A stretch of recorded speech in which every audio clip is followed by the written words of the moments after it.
So hello बालकों, शुरुआत करते हैं question number 17th of work energy power. तो question number 17th of work energy power हमें क्या कह रहा है कि the whole block of a system is moving as shown in the figure. The block of mass m is not sleeping on the wedge. ठीक है, ये कोई वेज है जो कि कैपिटल M मास का है। ठीक है, और उस पर कोई ब्लॉक रखा हुआ है जो कि स्मॉल m मास का है। ये रोटेट करेगा? नहीं, हाँ करेगा।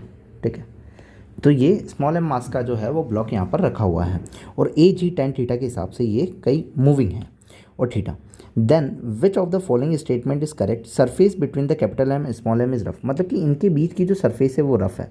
रफ होने की वजह से कहीं ना कहीं फ्रिक्शन जो फोर्स जो होगा, भाई मोशन कहाँ करवाना चाहता है? मोशन तो आगे ले जाना चाहता है, बट ये जो फ्रिक्शन फोर्स लगेगा वो कहाँ लगेगा? पीछे की तरफ। तो मान लेते हैं फ्रिक्शन फोर्स लग रहा है। A whole wedge and the block system is moving as shown in the figure. The block of mass m is not sleeping on the wedge. मतलब कि ये पूरा जो सिस्टम है वो तो आगे की तरफ जा रहा है, बट ये ब्लॉक जो है वो कहीं भी मूव नहीं कर रहा है। ये ब्लॉक जो है वो तो स्टेबल है इसकी पोजीशन के ऊपर ही। मतलब कि इसको ये इस तरफ जाया जा रहा है, बट ये जो ब्लॉक है वो कहीं भी नहीं जा रहा है। ब्लॉक वहीं का वहीं है। दैट मीन्स कि फ्रिक्शन फोर्स के रेस्पेक्ट में इसका डिस्प्लेसमेंट तो कुछ हो ही नहीं रहा है। फ्रिक्शन फोर्स के रेस्पेक्ट में कोई मतलब फ्रिक्शन फोर्स तो है कि हाँ भैया फ्रिक्शन फोर्स तो लगा हुआ है जो कि उसको रोके रख रहा है, बस उसके रेस्पेक्ट में कहीं डिस्प्लेसमेंट हो रहा है, क्योंकि उसके बीच का थीटा लेना पड़ता है। W is equal to f dot s cos theta. मतलब कि इन दोनों के बीच का थीटा एंगल लेना पड़ेगा, तो कहीं हो नहीं रहा है। तो वर्क फोर्स फ्रिक्शन फोर्स होगा ज़रूर, बट फ्रिक्शन फोर्स से जो वर्क डन होगा वो क्या होगा? ज़ीरो। तो work done by the friction force on the block is not zero. नहीं, ये तो ज़ीरो है क्योंकि कहीं मूवमेंट नहीं हुआ, तो ये तो ज़ीरो हो गया। तो ये ऑप्शन क्या हो जाएगा? सेकंड रॉन्ग हो जाएगा। अब नॉर्मल की बात करते हैं।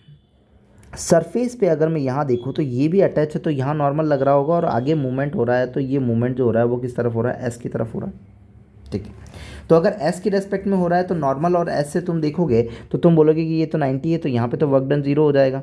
और अगर तुम यहाँ पे नॉर्मल देखोगे तो ये तो नॉर्मल जो होगी वो तो इसके परपेंडिकुलर होगी अटैच सरफेस से, तो ये तुम्हारी नॉर्मल आ गई। और ये तुम्हारा डिस्प्लेसमेंट आ गया कि भाई तुम्हारा डिस्प्लेसमेंट वेक्टर जो है कुछ ना कुछ है और यहाँ पे कुछ ना कुछ थीटा बन रहा होगा, तो नॉर्मल से होने वाला वर्क कुछ तो होगा। तो नॉर्मल से होने वाला कुछ वर्क होगा, तो work done by normal is block is not zero. हाँ, जीरो नहीं होगा, कुछ ना कुछ होगा। और यहाँ पे जीरो लिखा हुआ है, तो ये ऑप्शन कौन सा हो जाएगा? गलत हो जाएगा। अब तुम बोलोगे यार सर डिस्प्लेसमेंट आगे की तरफ हो रहा है, तो क्या फ्रिक्शन फोर्स पे भी तो अपन डिस्प्लेसमेंट कर ले सकते हैं?